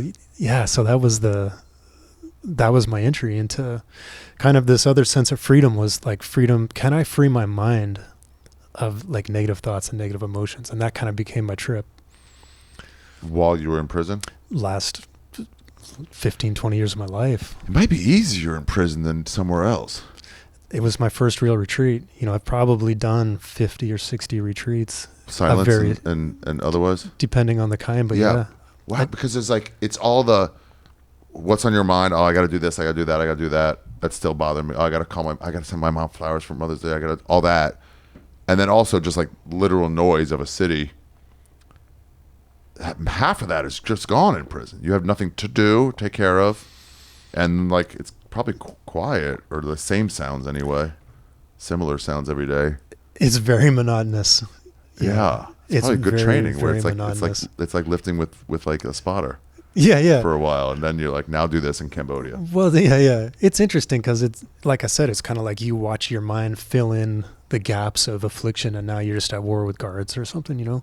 So all of the emotional turmoil is now just found a new object. And then you can kind of get a interesting view of like, oh, that the problem isn't the outside job, rent, girls, because now it's a totally different subset of the world, but my mind is the problem. So now now let's deal with the source. And that kind of led me down this road of like, okay, let's work on the mind. Wow. Can I get free? Can I get the freedom that's kind of my more interesting trip now, is freedom from pride, jealousy, anger. Do you still do a bunch of acid? No. You still sell? Can't tell me, actually. There's no way you can tell me. I retract the question. It's like asking, like, have you cheated on your wife this week? You're like, literally, the only answer will be no, regardless. Did you ever read Keith Richards' biography? First chapter is amazing, but in his text, he's like, big in his racist, book, that guy. Hates black people. Oh, you know yeah? that? No. Made it up. How did I sound? Convicted? Like, did I sound like I was being nice? That's all acting. He talks about how heroin kind of gave up on him. He didn't give up on heroin. And I kind of feel the same about psychedelics. Like, I would, if they got to me to where I used to get to, I would still do them. But they kind of gave up on me, you know? Simon Rex said this to me once. It was like, I did enough much. I got there. I learned everything I needed to. You do it a bunch, you learn everything, and then you're like, oh, now I'm just like, not even chasing a dragon, just like, Yeah. So yeah, I guess I'm chasing a different dragon. Do you teach? Yeah. You teach classes? Yeah. Meditation and yoga. Yeah. You're also a yogi. Yeah. I don't teach so much the physical yoga anymore, but I teach a lot of meditation. I help people get in retreat. I teach philosophy a lot. I teach a lot of yoga philosophy. I'm going to make you an offer right now. All right. You know Yoga with Adrienne? Ever heard of her? Yeah, I've heard of that. She's pretty high level, and she got way bigger age. There it is. With during the pandemic. She's one of my students. Would you like to also be one of my students? I would love that. You're in. Yeah. That Earle makes Birney me. That and makes Yoga me. with Adrienne are both students of mine. I saw you had a rooftop class. I do it all over, bro. I was doing it from the Amazon. Let's do it. I was doing them everywhere. I got to get back on it, actually. I really got to get back on it and start teaching them again. They're so stupid. And it's also like most of them are like, hey, I can't get to this move. It's like you should be like foot down, head like straight out. But you understand what I'm going for. You should also try it. You're probably better than me. Yeah. Rename all the moves to like blow me up like you did with her, man. Yeah, she's huge now. She's famous. Okay. Let's see how many I'm so proud of her. She got more followers than me, I'm pretty sure. Yeah, me too. Okay, here, last one. Healing Yoga Break 12 days ago, 300,000. No, let's see how many subscribers she has. 12.8 million. Amazing. I'm so proud of her. Good job, Adrienne. I'm so proud. Good job, me, for teaching her and allowing her this. Yeah. And now, Earle, it's going to be a good job, you. Are you on here teaching? Where are you? Yeah, I'm probably on there somewhere. Do you have how do people reach you? Instagram, best way. I teach. Is this you? Round Glass Living? What's yeah, that was one platform. You taught at 3 Joules? Yeah. I go there. Oh, yeah? Yeah, sometimes they're pretty cool. The back of a coffee shop. Yeah. Yeah, I teach twice a week there online. Online? Yeah. Did everything change for yoga during the pandemic Totally. when they realized online is actually just as good? It changed the whole world. Well, it changed yoga too. Yeah. Yeah, you shorter classes. You don't have to get it all in. That's true. You can go camera off. What? You can go camera off and take a break. So, like when you're on the Zoom, you just take your camera off, go get a drink, take a break. Right. You can break easily. Yeah. But I mean, like, you reach so many more people. But as a student, though, right, I get what you're saying. But as a student, you're like, ugh, I got to get there in 40 minutes. If I don't get there right now, I'm fucked. Yeah. Instead of like, no, I'll just take a dump. I'll start 10 minutes later. Yeah. The whole new world. But no, for me, there's, I learned with a teacher, and that was by far the best for me. She busted my ass. Really? Yeah. She was good. Damn, imagine being in prison and talking about yoga is busting your ass. How lucky you are in a way. Did you consider yourself lucky or unlucky towards the end of this? And I want to talk about getting out too. Yeah, both. At first it's a lot of anger. These guys, that principle of my time being the most valuable thing I own, and some motherfucker sold my time for his. And all I did was sell him the drugs he wanted. Yeah. So there was a lot of anger, and there was a lot of anger at the cops, a lot of anger at the whole system. I wasn't exactly a fan of the system to begin with. Right. And then I think humans have an amazing capacity to adapt to their environment, and then prison. You know what? When I went up for parole, I didn't get my parole for pretty medium behavior. And by that time it was, they gave me 4 more months or something, and it was like, that's fine, man. No problem. You'd already gotten used to it. I wasn't going to let them win, fuck, awesome, whatever, man. Wow. So you get out. How do you get out? How do they tell you you're getting out? How much in advance do they tell you? When I went to my parole hearing, they gave me a date. They can either give you another parole hearing or they give you a date. So I had a date, and they're like, you're out this date. Yeah. And then can you then go like, so I don't know how it was in Canada, but in America, you apply to colleges. You have 2 semesters a year. You apply to colleges in the first semester, and you usually find out where you got into. So your grades aren't, your application process doesn't include your senior year grades. But once you got in to your high level, reach school or whatever, you're like, all I got to do is not fail this class. And then it's fuck off. Was it that? Totally that feeling. Okay. A little bit of just both. Don't stab anyone. You can kind of push the envelope a little. You can care like a little bit less now. Right. So you can have a little bit more of a fuck you attitude. Like, fuck you. I've got my date. I don't have to go to another parole hearing. But at the same time, you can only push that so far. So yeah, I got there's my the date. guy. That's you with Roach. Yeah. Oh. Yeah, that's us teaching. He's in Sedona now. Fucking amazing guy. Sedona rules, huh? Such a hippie place. Yeah. It's weird, like it's a weird place. It's weird because it's like crystals and like drunk natives and UFOs. Yeah, it's like people unrelated but all coming together. And super rich and gated communities, and you can't get a coffee after 3 because every cafe is soon. Wow. Bizarre place. So sorry, tell me more about getting out. Yeah, so then they I had some questions too. They handcuffed me, take me out, and they what are they going to do? Break out? What are they going to handcuff? Well, they took me to the airport. So then I'm in the because you're deported instantly. So then I'm in the the airport the only guy handcuffed, and they walked me right onto the plane in handcuffs, and then unhandcuffed me, and they're like, "See you later." Who got the flight? They did. To where? Did you say, here's where I want to go? Or they go, we're sending you to Washington? No, Vancouver. Deal with it. Oh, right. And I didn't know if I would get arrested going back to... Can you ask for Comfort Plus or can you... Dude, it was the very, very back of the airplane. And it was back in the day when you could still smoke, I think. Did you? And the walls just stunk like cigarette. I remember being in the plane and the walls just like... radiating cigarette smoke, and everyone in the front section that smokes can't smoke in the front section, so they go to the back to you. But did you start smoking in prison? No, you didn't. It's wild. How could you not? I tried. That just doesn't work for me. We were smoking pot. We got at one point. Fuck, another story. I gotta ask you about masturbation too. I was kind of having to rely on other people a lot.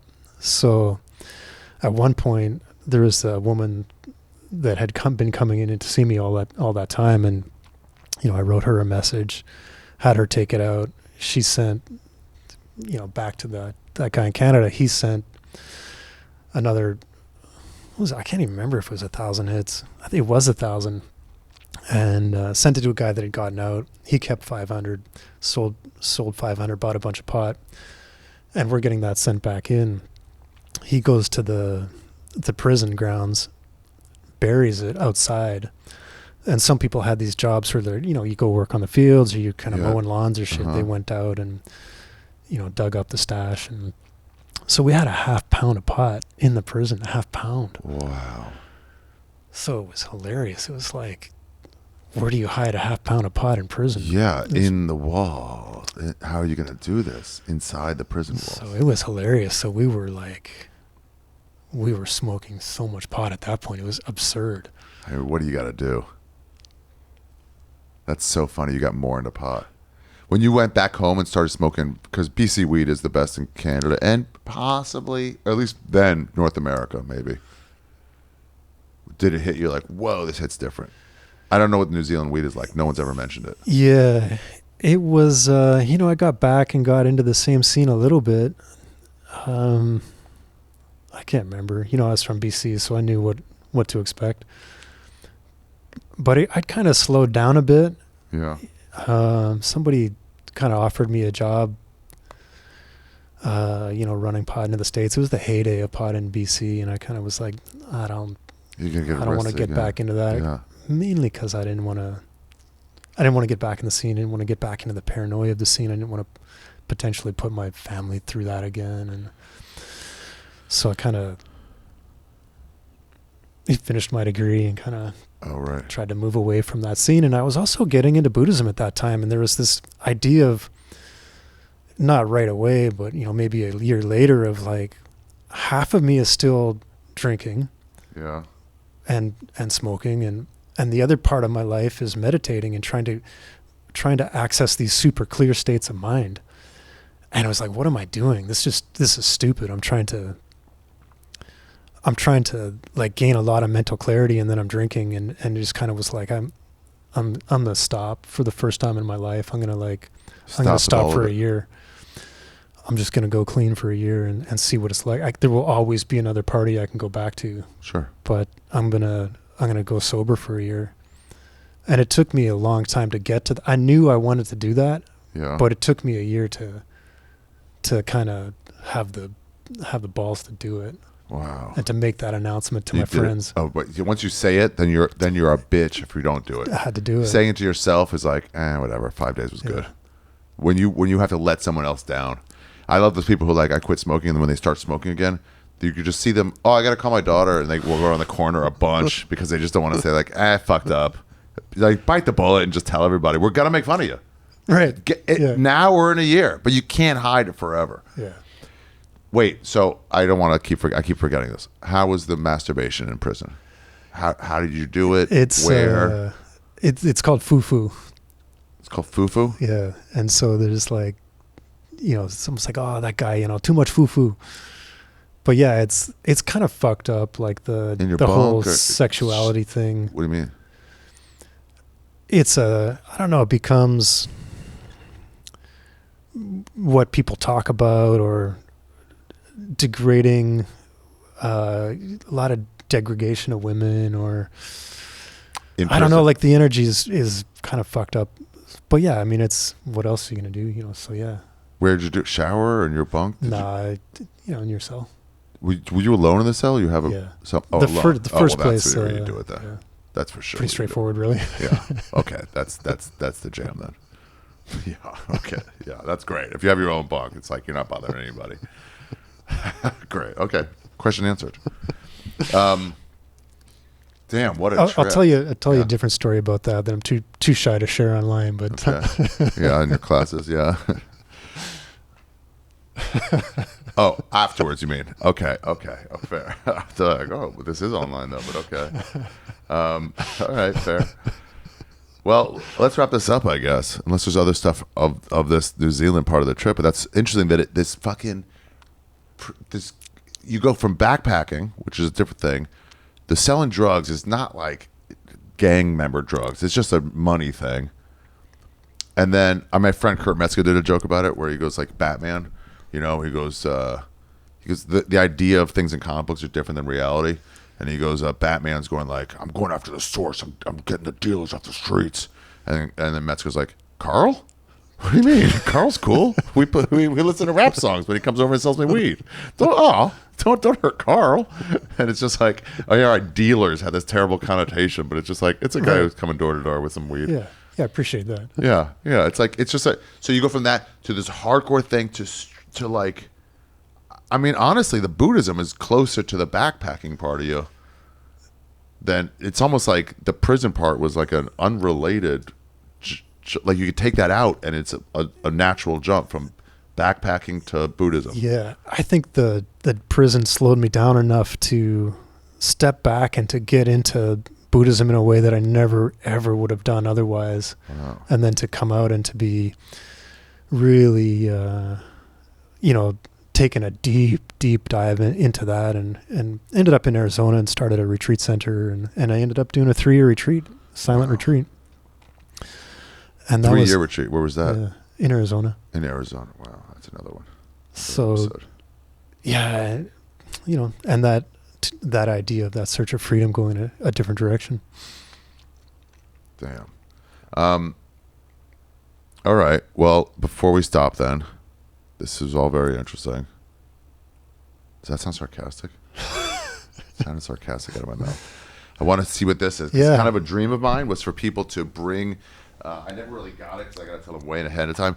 But like, I'm lining my walls with travel stuff from me. These aren't like fake ones, stuff I picked up on my like journeys or whatever. But I was always had this dream of like, I have a souvenir. I got nothing to do with it. Do you want to put it up? Yeah, travel tchotchkes from around the world. And I didn't even tell you. This is just on your own. What is this? I was recently in Indonesia. Yeah. Wow. Cool. And there's a place called Borobudur in Indonesia. Borobudur. Yeah. Cool spot. Borobudur. It's an old temple. No, it sounds like in Mongolia. What do they have? Borobudur. What is Mongolia? What is that? Ulaanbaatar. Yeah. This is more like that place in Cambodia. There we go. Open it up. Let me see this now. And what is this? So it's a site where it's old, 1,000 years maybe. Yeah. And they built this site. Took them 100 years, finished it, Yeah. and then it kind of got lost to the jungle. And was found, I don't know, maybe 150 years ago. What is it? And it's Like the Angkors? similar, but not as expansive and not the big rock. Wait. BURU.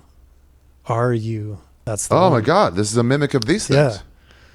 And so it's a fascinating Wait, site. what? There you go. What is this? Is it just an old temple? Yeah, it is. mean, and it's kind of like minimizing for sure. yeah, right. It's just an old temple. It's like, oh, dude, no, it's fucking amazing. Wow, that's a human size, what you got in your hand. Yeah. Borobudur temples, compounds. And it's all these like bell type of things? Yeah. Wow. And so it's kind of reflective of Buddhist philosophy where there's like In what way? different Oh, realms. this is one of those things with the tops off. Yeah.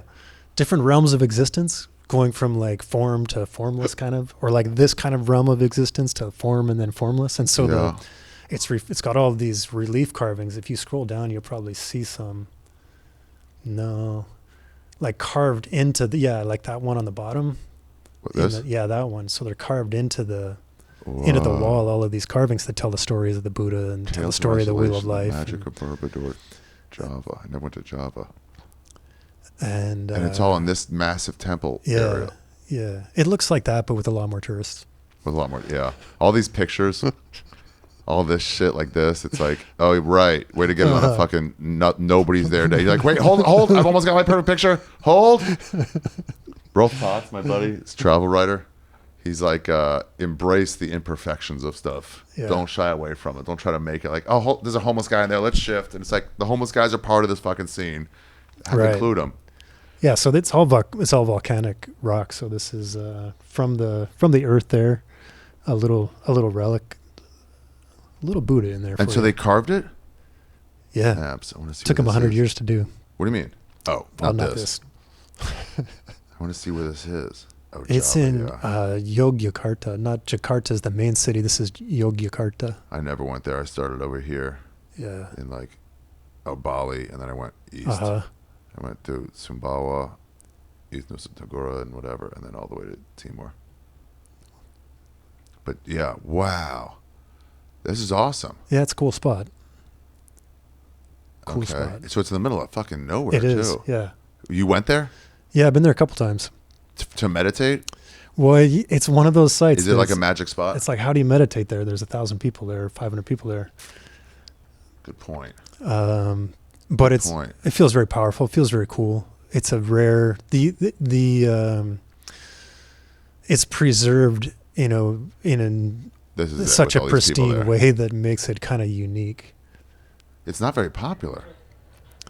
They limit it now. They only allow so many people on it at one. To protect it? Yeah. They make you get those sandals I was wearing today. They make you buy these sandals and wear those sandals, not to fuck up the. Dude, when I was in Myanmar, there's this place. I don't want to say the city, but so I don't know anything. They don't give me anything, and it's like you're like Indiana Jones exploring these things. You're all alone. They're all each like a kilometer away from each other. Yeah. Just every emperor built some super grand, some were in lean years, so it's smaller. But you go and you're walking around, and somebody. I finally went to like my 8th one. I see somebody coming out and putting their shoes back on. I was like, oh, are my shoes supposed to go? Oh, shit. That's that place with the hot air balloons, right? Yeah. Yeah, amazing. God, it what rules. An amazing place. When I went to Southeast Asia, 4 months maybe, I had 2 things I wanted to do. That place, and then where those like pillars are in the water off Vietnam. Pillars of like Mountain E. I forget what it's called. It's just this massive pyre, like, of like just rock. Yeah, but I didn't write to the other one. Well, you could add this. Really? Add this to your list of places to go. It's. Oh my God, yeah. I've got to get back. Asia's calling me. Oh my God, thank you, Earle. Yeah, man. If I just smashed it right now. It was the funnier thing to do. I'm regretting it. Wow, look at this. It's on the wall, bro. Where should I put this? Maybe I'll do it. I'll move this. This was from me, so I'll move this. This was from that place. Oh, in Vietnam. No, in Myanmar. Oh, cool. I met a lady. She helped me with the sunset, finding a sunset spot, and then she was like, "Oh yeah, the sunset. Right. That's the thing, right?" I'll buy. Yeah, that was great. All right, moving this down there. I think I have nothing from Indonesia up here. Yeah, no, nothing. Great. Fuck yeah, dude. This is awesome. No, I'll keep it on. I'll just be watching over all these fucking podcast episodes. I appreciate that. That was fucking awesome. Okay, so now before we leave. Yes. Dude, fucking great. Hey, the rest of the guests, where the fuck have you been? With the fucking gifts. Sorry, rest of the guests. Yeah. Standard set. I try to ask what's calling you and like a travel tip. It could be a general travel tip or like it could be specific to like put stuff up your butt to get before you get to prison. I mean, whatever it could be. It's anywhere from pack light to if you need to smuggle acid inside the wheels of a skateboard is a good place. Yeah, I would say my travel tip is what we were talking about before we started was to, so much of travel, we can get caught up and never actually see the place, So to spend some time to really see the place and to try to get off the beaten trail, like to try to get out and to meet the people and to not be scared to try to speak the language and to, I've traveled so much where I never met anybody from the country because it's just easier to meet people from England or Australia or Canada. Yeah, sure. I meet Germans in Indonesia. And then to try to get off like the main trip at some point and to deal with the language barrier, and people are so beautiful and people are so accepting and people it's not like the States, man. People are, I find, so much more welcoming and are happy to sit there with Google Translate to have a do you silly think you're conversation. also more open to it because you're in the position of like everything's fresh here, and so you can lead a conversation like, what's it like here? And that's just infectious. So I would say that's what I try to do when I travel now to do that. Meet people. Yeah. Try to get into their real culture and even to make the extra little effort, even though it's harder. It is hard. Get off the tourist traps and, tourist things are great. Like this place was amazing, but it's. I know what you mean. I have a general rule is, and I've said this before as a travel tip, probably, but especially in a place like this or Angkor Wat, I always picture Angkor Wat when I say this advice. When the busload of Chinese tourists come, take one last picture and leave. It is, your experience is over. It's as if it started raining. Don't be mad about it. It's just, your time is over there now. It's going to be unenjoyable. Should have got there earlier, whatever. Here they go. All right, one last, and then like, let's get out of here. Lesson learned. So a place like this, like get there early before the real tourists show up. But but you in New Zealand though, so a lot of times you're like, oh, let me get off the beaten path. You talk to people a little bit, but it's, to me anyway, it's like surface level things, and I'm also like fetishizing the conversation to like, it's cool, I talked to a local, but I'm not really meeting anybody. So now in New York, I'm not like, I met a local. It's like, I met a guy telling me about a cool new like restaurant. You know, it's like, that's like a real meeting now. I live in New York, so it's not like I'm not wide-eyed about meeting someone here. Right. So if it happens, it's real. But you were like living with these guys for a year plus. What's your observations about New Zealand people? And I know it's a very specific subset of like hardened criminals. Yeah. First time in my life I was a minority. So it was very interesting to see what that felt like, where I just wasn't, I didn't speak the language. I wasn't part of the Maori culture classes. They spoke Maori? No, but it was, I didn't speak the language more metaphorically, you know? I hear what you're saying. And so there was an exclusion that wasn't intentional. So that was interesting to kind of feel like that aspect of being a minority. Maori people I found like, and it was a very tough scene, but had a very strong value on family. So when they found out, you know, I'm not connected to a gang, I'm in a different country, you know, I didn't have anything. That culture was very, do you need anything? You know, can I help you out? Let me help you. Yeah, to some extent. You know, So I wasn't part of that. I wasn't criminals. part of then. I wasn't being invited in, but there They didn't was try to jump you in? no. It's like, hey, No, recruit you to their gang, right? no. That's, but so that was part of it. That's interesting because even like pieces of shit, like degenerates, gang addicts, whatever, gang members, whatever, piece of shit in the nicest way possible. But like, you know, the dirtbags of society. That's who I am. So it's like, I'm not saying it with any disdain, but like, they still have that, like, your mom always told you to hold the door open for an old lady. You know, you could have like killed someone in a gang violence day before, but it's like, here you go, man, let me get that for you. It's still like, that's in you. Yeah. So I could see that being like, oh, let's look out for this fucking foreigner. He's lost. Yeah. Well, I mean, prison morality is, like I said, it's different, you know, in some ways it's way better. Yeah. Truth, honesty. But yeah, so that was an interesting part of New Zealand culture, getting to see kind of the Tongan Samoan culture, how that's different than the Maori culture. And then, they're different. Is Tongan Samoan, or is that two different things? Two different things. And then Maori is a third. Yeah. So interesting. People like, this country's like that. I'm like, what are you talking about? Apply that to America. What do you mean? Like the East Village is different than the West Village. Don't say a country has one vibe. Wow. What were they different? How were they, or like broadly? Physically, Tongans are just massive. Wow. Samoans are also massive, what was wild was traditionally they have a history of, I think, as it was explained to me, a lot of violence, you know, each country, each island kind of at some point in the other pillaging the other. Wow. So there's traditionally conflict, but when you take the numbers of Tongans and Samoans in the New Zealand prison, it kind of equaled out the Maori population. So there was this balance of power in between these different kind of groups. And then once in a while, the Tongan Samoan conflict would kind of blow up and then kind of settle down. And so it was all of this kind of interplay that was kind of fascinating. And then the other cultures was just kind of the motorcycle culture or the gang culture was super interesting to me. That's not my world, man. I didn't. Motorcycle culture? Yeah, like that's Biker part gang? of the gang. Yeah, yeah, exactly. Right.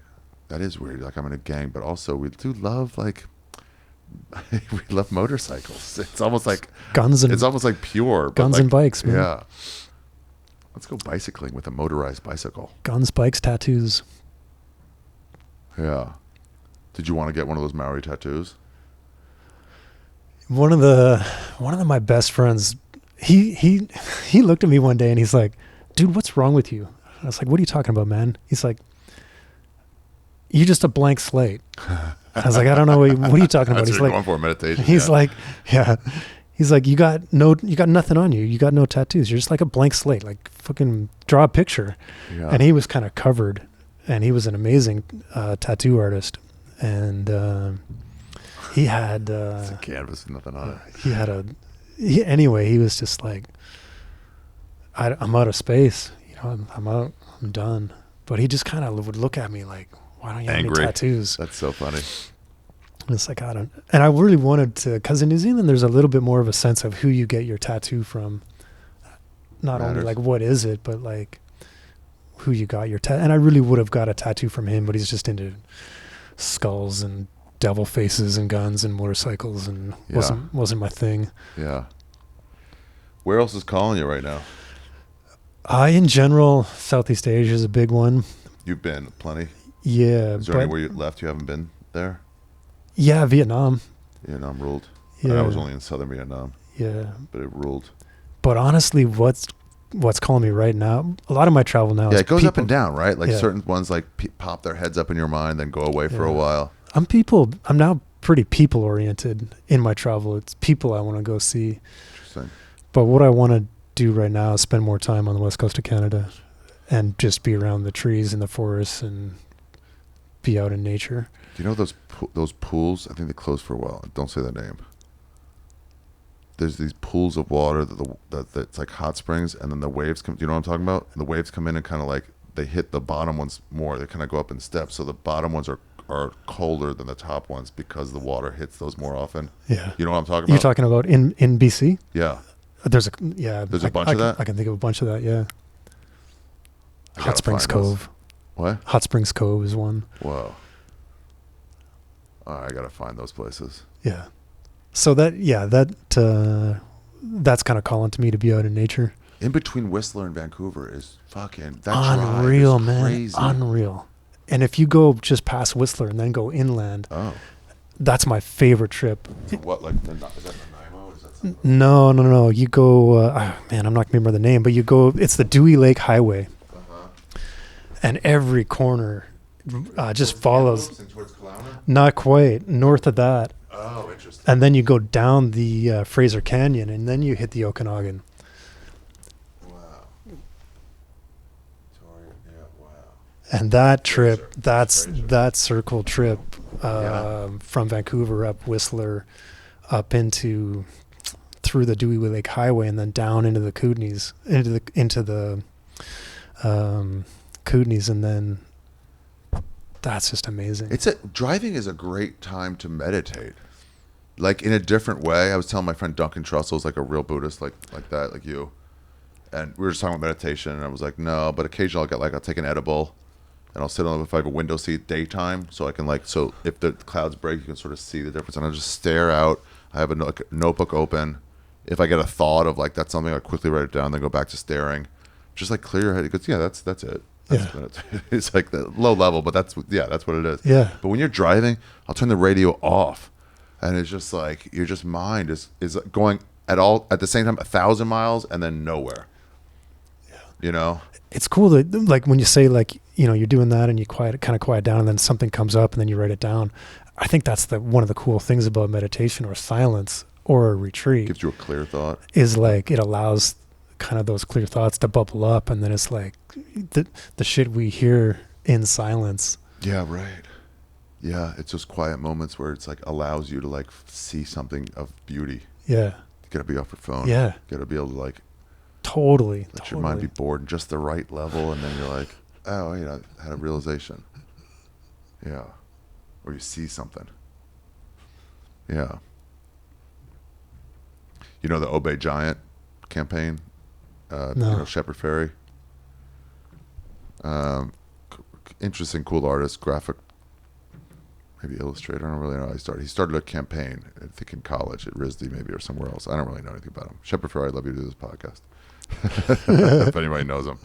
But there were these stencils, these Obey Giant stencils that he'd start putting up and stickers that he'd give to people. You've seen them. It was about Andre the Giant. Yeah, You've yeah, seen these, right? yeah. Obey. And a lot of this one, Andre the Giant has a posse. And so they'd be up like in places like this. People would put them up on like a watchtower or whatever, like a water tower, or just on a factory somewhere. And one of the things, it means nothing. This guy was a wrestler, but it means nothing. It's just, you're supposed to see it. And then part of it is go, oh, what does this what does Obey Giant mean? And then you go, what is this factory? I pass this every day on the way to work. What do they even make there? Yeah. And it just allows you to like break from your fucking like every day the exact same thing, and just for a second go, oh, I've never seen it. You see it without seeing it, and then you go like, do we need a water supply? It's like, do they not have underground water here? It just makes you think about that, and driving in those places make you think that. Like you see like a fox, you're like, I wonder who hunts foxes. Who's their natural enemy? What do they hunt? Oh, interesting. And the whole wildlife, it just gets you into like whatever it could be. Yeah, that's one of the main reasons I think I meditate, is to try to be able to train my mind to be present in the present and get out of all of that anxiety and worry and bullshit that's spinning around in my head, and then be available for those moments of like I remember walking to work, and I saw this garden in New York, saw this garden of flowers that had been planted, and I was like, oh, they weren't planted yesterday. Right. I've been walking by those flowers for like a month, and I never noticed them. And I'm like, because I'm just fucking mindless all the time. It's so funny. You go into a store like a new tea shop or something in like this neighborhood or anywhere, and you're like, oh my God, how long you guys been here? Like about a year. I'm like, wait. What? And also, I'm into whatever they're like, you know. So like, I should have. I'm the kind of guy who would notice this place, a weed coffee shop. It's like, okay, I'm the target market. How did I not notice it? I've passed it then. Yeah. A lot of it's the phone. Right. Anyway, Earle. Cool. It was a fucking pleasure, buddy. Yeah, that was great. Thank you very much. Super fun. That was great. I'm glad you're out of prison and you fucking got your life back together. You were a shiftless punk. Hope that's true. I like your optimism. Don't get back into drugs. Well, that's the episode, everybody. Damn it, it's not straight. I went and reset it, now it's crooked. I'm on 2% battery. And now it's shaking in the wind. Thank you very much, Earle Birney, for coming on today's episode. From Bandit to Bendy. That's what his book should be. He's a yoga instructor. You can find him on Instagram at Earle, EARLE.BIRNEY. He's a yoga curriculum developer at Yoga Studies Institute, which you can find at yogastudiesinstitute.org. You can also find his weekly yoga seminars at youtube.com/@yogastudies-institute. Not to brag, but I'm also a yogi, and you can find my curriculum at youtube.com/@Ari Shaffir. If you go to the Yoga with Ari playlist, I have over 100 yoga instructions. They are not for the high-level yoga people. They are for a break. They are to laugh and to stretch. Oh yeah, breathe is my mantra. I was studied at the feet of the great yogi, Dr. Shavasana Hatarajanathan, the University of New Delhi, West Campus. That sounds like a joke. I'm not joking. Legitimately get in shape with Yoga with Ari. But that's not where you should subscribe. You should subscribe to the You Be Trippin Pod Instagram, You Be Trippin Pod YouTube account at You Be Trippin Pod on both those things. Hit subscribe. Get me up to fucking more subscribers and leave comments. It's fun. You get into the discussion. Any place you've been, New Zealand. Next week will be Israel for Hanukkah. Byron Bowers. Get a discussion. I was there. I did this. People are like, oh no, I found a leg, so I'll never go because blah blah blah. You know what I mean? God, that's shaky. It's also bent, so I gotta stand like that. Subscribe, leave a comment, and also we always post. Heather and Katelyn are always posting extra pictures from the episodes on the You Be Trippin podcast account. Also, they're posting. If people put up a You Be Trippin sticker somewhere, they're reposting it. You do a close-up and you do a far away. I should do it here. How are you going to put it on a tree, on a lake in New Zealand? that's where I'm going to be for the next, for this episode, for the next month because of this episode. And then next week, I'll be in Israel. Thank you very much, Alan Caffey, for editing this episode so well. Sorry, I don't have a sock on this. I left it in the camper van. So you're getting a lot of P's and T's that you shouldn't get. And your mom's house for producing this podcast. We're almost at 100 episodes. Please leave in the comments right here on YouTube, or send in a message to the You Be Trippin podcast Instagram account for your Trippy awards. Best meal, best sexual adventure, also could be worse. Worst trip, best guest. All since the Paul Morrissey episode for first week of January of 2025 up until today. That's a Trippy nominee for best episode just because it got me traveling and it gave birth to this podcast. I think that's all I have to tell you, everybody. I really love doing this. Thanks, Earle Birney, for coming in. It was a while ago, but it's out now. All right. Bye, everybody. Get out there and travel and do some yoga while you're out there. It's actually a fun thing to do. I'll tell you a real quick memory. One time I was in Indonesia. Yep, on an island in Indonesia, not Bali. I was doing yoga in the morning and it was fucking hot. And I'm doing yoga. I fell asleep for a short time. I fell asleep because it was so stretchy. It was yin yoga. That's my favorite kind of yoga. You just stretch, and you go a little further, stretch more. I did one of those in Yoga with Ari. Then a herd of fucking monkeys go by. Yeah, just a herd of monkeys. And I woke up and I'm like, am I dreaming? Was I asleep? Or is that a herd of monkeys? And the yoga instructor said, you were asleep and you were snoring. It was very distracting. Yeah, that's fucking monkeys, but who cares? They come here every day. What you find amazing, we find normal. That's what you get with yoga. That's what you get with travel. Makes you think. Makes you fart too. Really does make you fart. Really does make you fart. There's a lot of new foods you get when you travel. Really does make you fart. Travel really makes you fart. I'm Ari Shaffir. Until next week, I'm going to go to Israel. Another continent. Got a lot. Bye, everybody. Bye, Ari.